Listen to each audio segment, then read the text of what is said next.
That's going to be the name of the game. Right down here, what's your name? Calvin. Calvin, how old are you? 8. 8 years old, and who are you a fan of? Austin Hill. I gotta ask, why are you a fan of Austin Hill? This car is blue and white. There we've had a lot of blistering and delamination, but I think for good reasons we didn't have that this year, so or this weekend. So that's a good positive note. I think Goodyear brought a good tire for us, and it's still going to have some strategy because there's actually quite a bit of fall off in new tires. Even with the tapered spacer was a big difference. So I thought I was right on.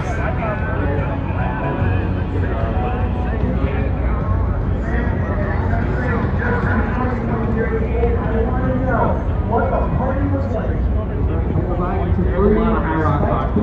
Was that flavored juice pouches? Come on by, get the free sample. What I'm going to do is show us your ID, folks. 25-year-old from Richfield, Connecticut, with Our Motorsports.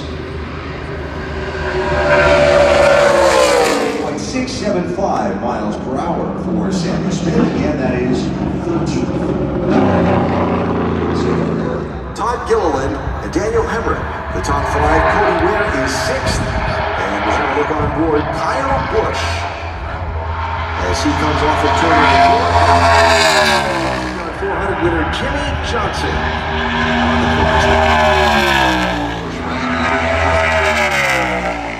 with consecutive wins, and of course the big announcement earlier today that he'll be driving in the Cup Series next year for the Haas factory team. So here they go, off of turn number 4, ready to go racing at the Indianapolis Motor Speedway. Watch the pace car ahead, hard left, and he's second.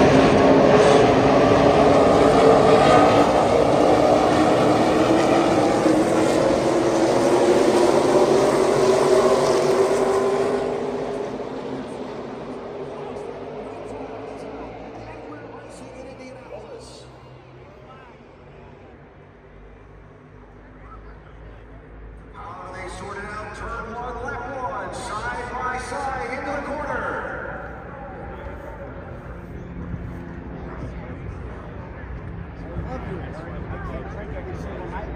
So many times, Alan, you hear that this is a one-groove racetrack. Well, there's a lot of drivers out there in grooves other than one.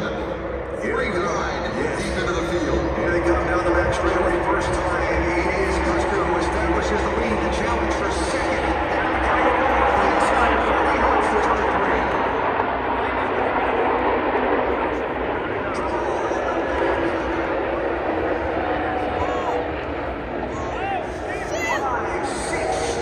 I just looked away for the first time.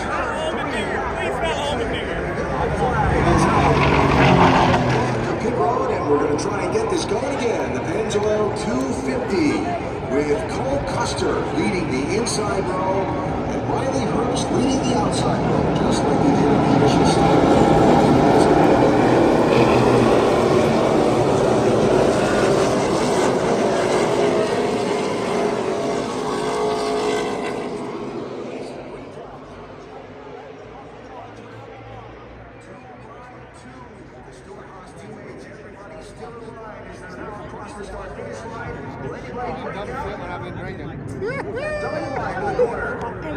Whoever else. Me and Brooke got some good pride. Who else said something like that? I can only send so many people in the pool. But no, but it's I don't want to know.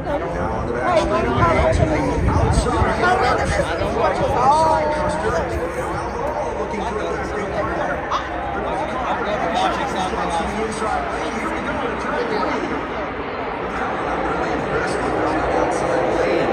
Was able to run through this initial lap of the race. To start right there with Custer challenging for the left, and then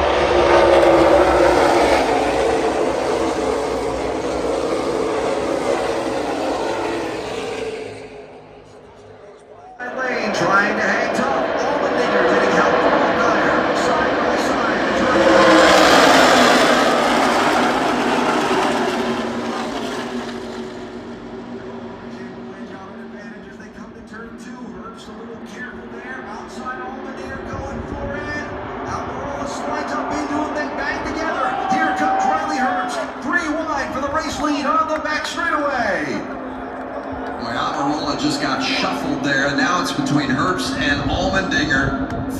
out. Behind them, Herbst is going to secure the spot. A.J. Allmendinger second.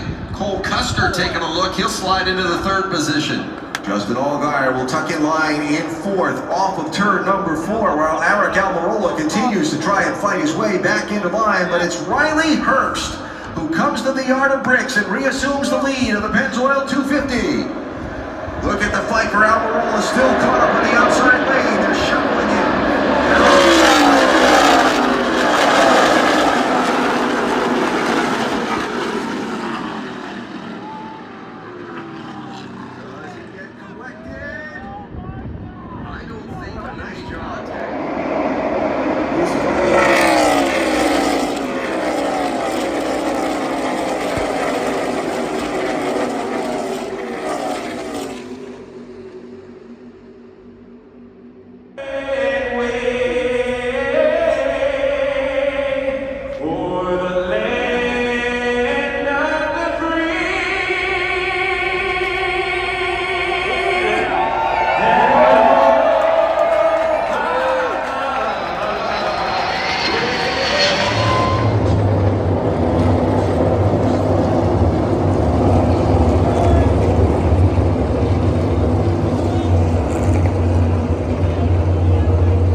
Everybody cleaning through the first quarter. Reddick buzzes having a fun as they hit turn 2.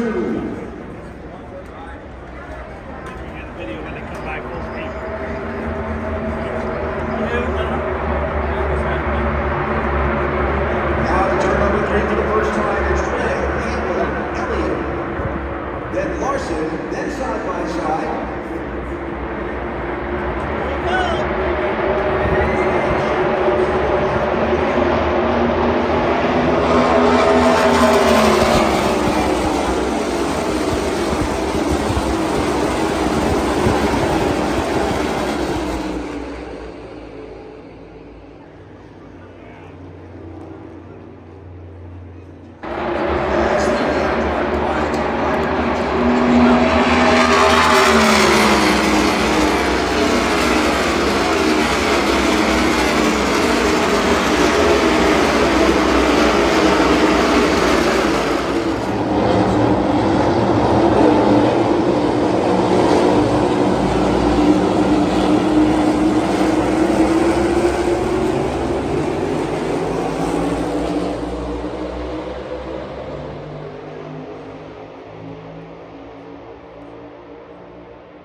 next moments here for some of those who've been up front leading as one car shuffled up out of the lane. That'll put him 3 wide over in turn number 2.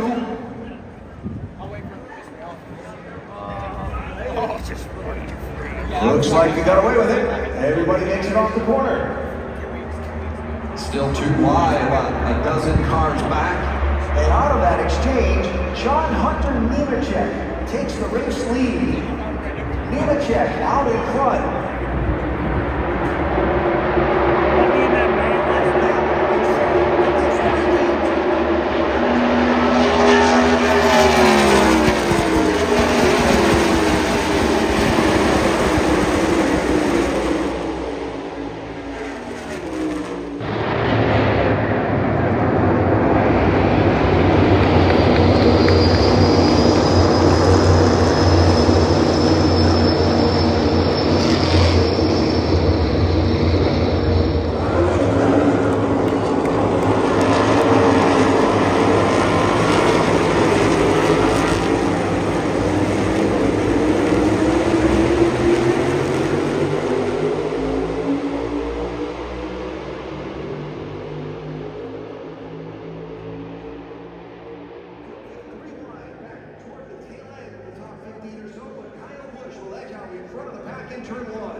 Great jump for Kyle, not so much for Gilliland.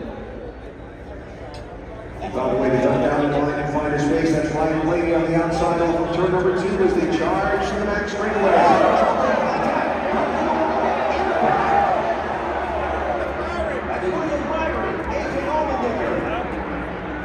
That was a big hit for Byron. Hit the outside wall and then came back in and hit the inside wall.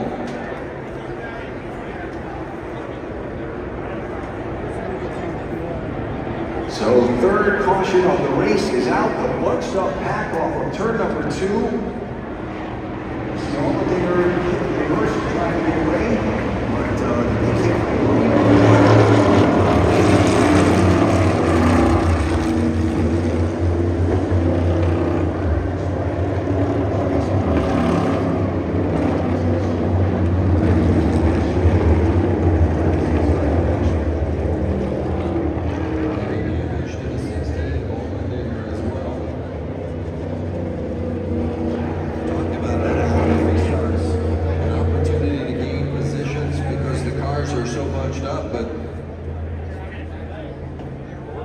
It also leads to potential damage and danger, as we see here with Byron's incident, because the cars are in such close proximity. There's a lot of contact. Okay, we have the gate. Harrison Burton down the pit lane. Looks like he caught a piece of that. The way Back on duty. Byron's car went around into the outside wall. He got hooked from somebody in that line. Somebody tried to change lanes or got bumped. On him, let's not what we can see here on this replay. Watch it back. And see, somebody caught him from behind and turned him right. Yellow car. And then as he spun, he was on from there. Coming into your screen, lower right. Yeah, see a little accordion there. Oh yeah, that was Briscoe was up ahead of Byron, and I don't know if Briscoe got slowed down just enough to where Byron had to check up and he got hit from behind. Black and silver car there, but I can't tell which black and silver car from that first look. And that the view from William Byron's car. Overall, inside, Chase Elliott outside, Gilliland, Joe Lombardo to behind.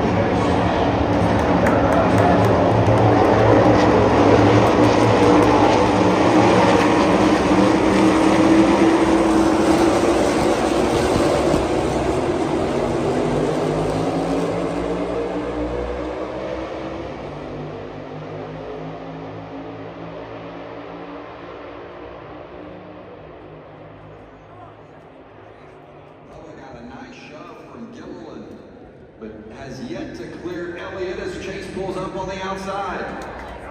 Elliott outside, Wallace inside, Logano is outside of Gilliland off of turn number 2. Here they come to the back straightaway. Side by side for the race lead. Big move from Denny Hamlin almost down to the grass. Gilliland puts the block on as Elliott tries the outside of 3 for the race lead. Can't hook it up, and Bubba Wallace will hang on in the 4.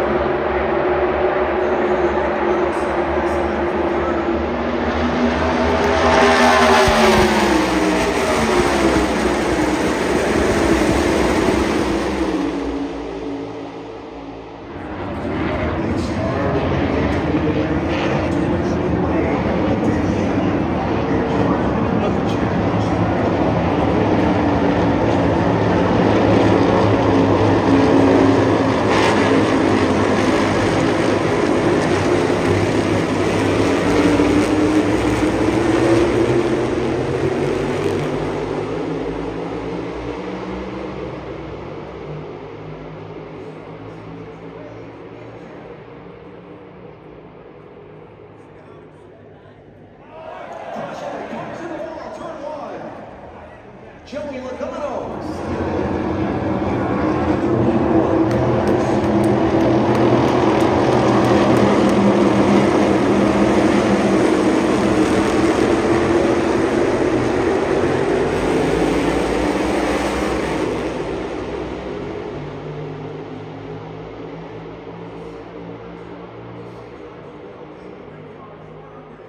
Too wide to turn 1.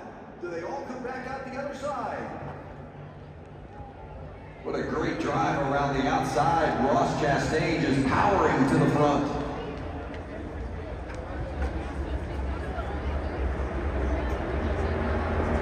So Ross Chastain goes to the lead for the first time in this race. 3 wide here going to turn number 3 and a couple spots in the pack. Can they sort it out?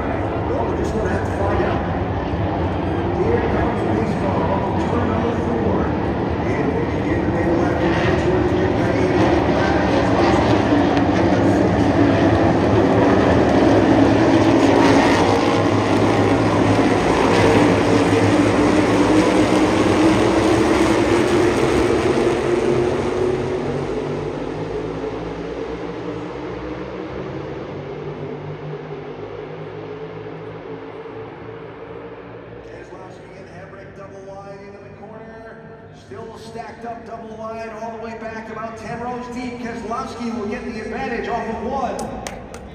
Brad Keselowski to the lead. Ryan Blaney follows him through. Blaney to second place. Back straightaway now, Denny Hamlin looking for some running room on the inside. Hamlin sliding back just a little bit. He's got a car poking the nose to the inside of him in turn 3. They give way.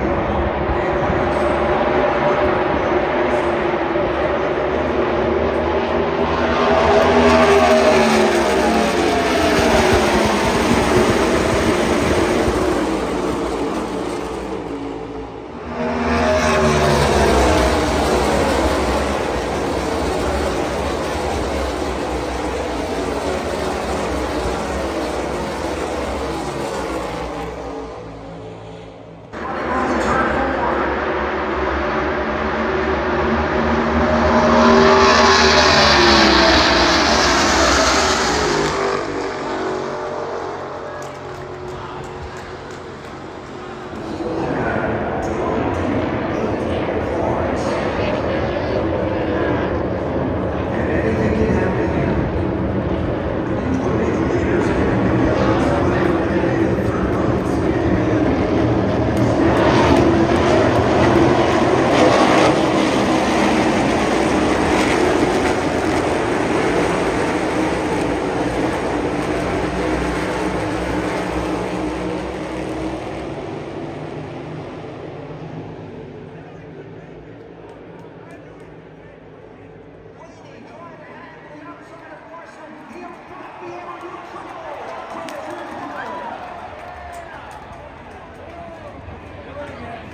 John Hunter Nemechek, one of those in the wall.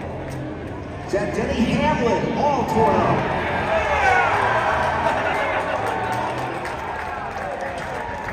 This way, 20 of the cars on the lead lap set to try and scrap it out for an Indianapolis win. So coming to the restart, we're second up the time. Kyle Larson inside, Ryan Blaney outside. Tyler Reddick is running the spots to the inside. And John Hunter outside. He's turned down the double Wallace.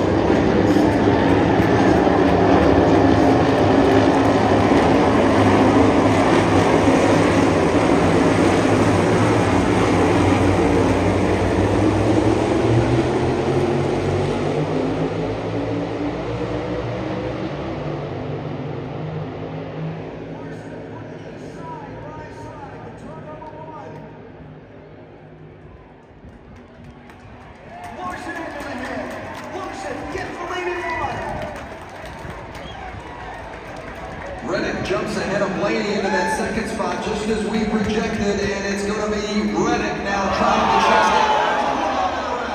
Car in, trouble on turn number 2, into the wall. No yellow yet. No caution flag yet. Will the car drive away?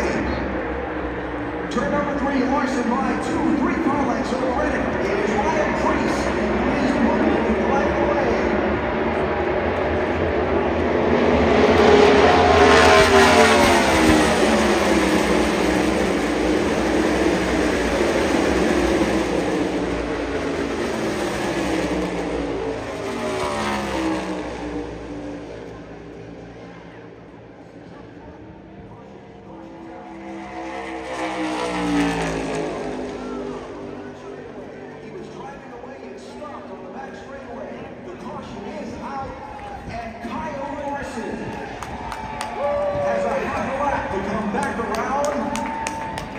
To win in Indianapolis.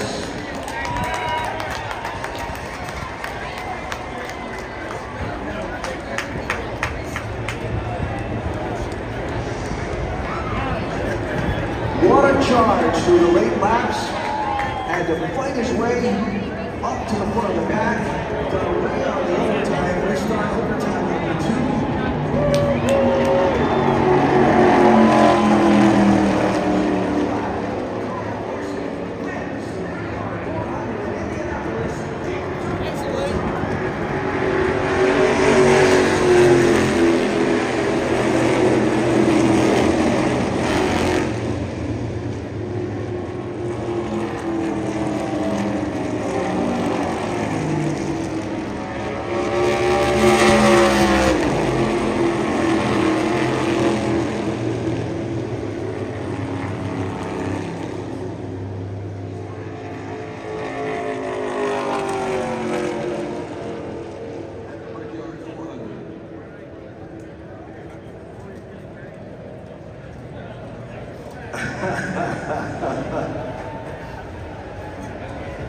Well, the celebration will be a big one for sure. Kyle Larson wins the Brickyard 400, his 27th career victory, his 4th win this season, and most importantly on this day, his first at the Indianapolis Motor Speedway. It'll go back and happen to call like what Daniels made to bring Larson in and get that seal at lap 123, and then set himself up to charge through the field for those other drivers that try to tackle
here rooting him on in Indianapolis during the 500. I mean, he has built a fan base from the grassroots level, and so many of those fans will celebrate with Kyle Larson today.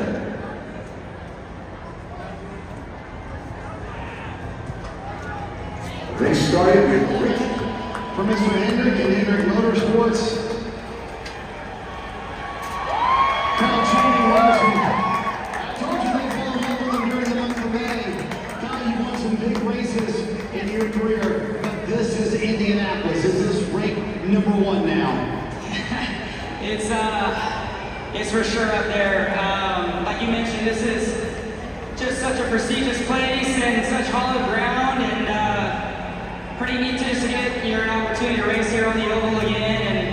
And what a job by our team. I mean, never gave up at all. And we had the pit stop issue there early on, and just fought and dug and had things work out. So just can't thank them enough. HinderCars.com, Valvoline, Chevrolet, Junior Auto Bar, Prime, all the fans too. I love you, Indiana fans. And I know you guys love me too. So how about we come back next May and try and kiss these bricks on IndyCar? I'd love to. We'll work on it. So I hope we can announce something soon, and see you guys all next May. Does this make up for the month of May that you had this year, Kyle, when you looked very disappointed? It does. I mean, I guess a little bit. I wish we could have got to do both and run the 600, because we had a phenomenal Papaya orange car for that race too. But I think everything just comes full circle, and everything's meant to be. And today was definitely felt meant to be for us. With the way the strategy was working out, Brad running out of fuel, me and Harrington in the front row, and all that. Just a lot had to fall into place, and thankfully it did. So I just can't believe it. It's just surreal to win here, and I can't wait to kiss these bricks with my team. Rick Hendrick, who's here finally, my family, my friends, everybody. My parents are here, so we'll be celebrating this next couple weeks. There's only one crown jewel left for